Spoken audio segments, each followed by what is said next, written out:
حاجة المخ بيفكر فيها، الطاقة ملهاش حدود. هيصل إلى حلمه. أيوة نقدر نحقق اللي احنا عاوزينه. هو حاطط الهدف بتاعه وعنده طرق كتير جدا توصله للهدف. أي حاجة تفكري فيها بترجع لك من نفس النوع وبقوة التوقع. اللي بتحلم بيه بتوصل له. دفع في حاجات كتير وعدم ان انا اطبقه ضرني في حاجات كتير. الشغل اللي انت عامله ده شغل راجل، ده شغل راجل، شغل حد حريص على بلده. قانون الجذب قانون مهم جدا من قوانين الكون. قانون جديد قوي من نوعه هو جذب اي حاجه احنا عايزين نجذبها لينا. كيفيه ان احنا نستخدم قانون الجذب في التعامل مع الاخرين. هل نستطيع جذب الشركاء الملائمين لحياتنا الزوجيه؟ وهلاقي مواصفات احسن بكتير مثلا من العلاقه اللي انا كنت لسه فيها. ابو القوانين الكونيه زي ما بيقولوا هو قانون الجذب. شيء مهم جدا، وخاصه الزملاء المصورين عاوزين يعرفوا جذب المال. يعني في ناس قبل ما تسمع قانون الجذب تقول لك ايه اللي حصل؟ الدنيا ضلمت ليه؟ ومعانا النهارده محمد زكريا مدرب قانون الجذب الاول في مصر. معايا محمد زكريا المدرب المصري الاول لقانون الجذب. محمد زكريا خبير التنميه البشريه. حد جميل قوي من الشباب زينا برضه. معانا محمد زكريا. محمد زكريا المدرب الاول لقانون الجذب. الاستاذ محمد زكريا خبير العلاقات الانسانيه. الشاب محمد زكريا وهو المدرب المصري الاول لقانون الجذب. المدرب الشاب محمد زكريا. اي حاجه انا بفكر فيها وبحطها جوايا كظن ببدا اجذبها ليا من نفس النوع.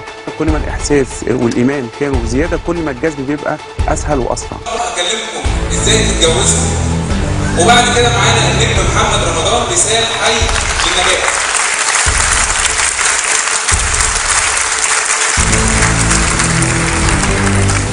حسيت ان انا كاني دارس التنميه البشريه بالفطره. مع مدرب المصري الاول لقانون الجذب، مؤسس كورس قراءه الافكار والثقافه، مؤسس حمله هتجوز بطريقتي، مدرب معتمد من الاكاديميه البريطانيه للتنميه البشريه. المدرب محمد زكريا.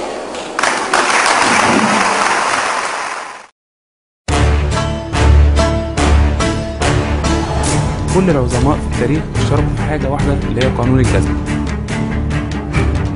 هو حاجه فطريه، اي حد عايز ينجح، اي حد عايز حاجه في الدنيا يبدا جسمه ويروح لها.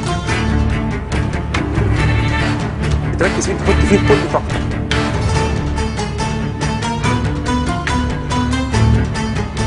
الناس كلها تبتدي تحط تفكيرها وتحط امالها في حاجات ايجابيه. كل انسان في حاجه ايجابيه.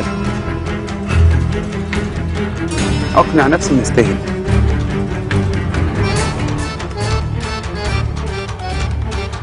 جوايا تفكير ايجابي وثقه بالله. في حاجه اسمها تهيئه عقليه اني اجذب الحاجه اللي انا عايزها.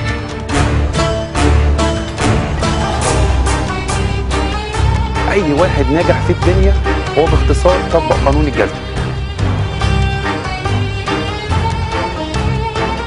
في حاجه اسمها شخصيه جذابه، يعني جاذبيه او شخصيه جذابه معناها كاريزما. انا مش عايز اقول يبقى لتطبيق العملي، لان هو حاجه جايه اصلا من التطبيق العملي. كل واحد فينا في حته ايجابيه. ابدا اشوف نفسي ان انا انسان محبوب، دي بيعلي الكاريزما بتاعتي.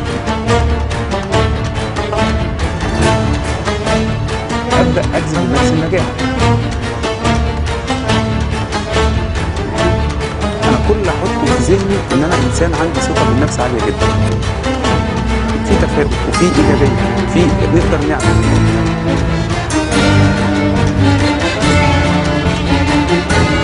يا ريت الدنيا كلها تطبق قانون الجذب.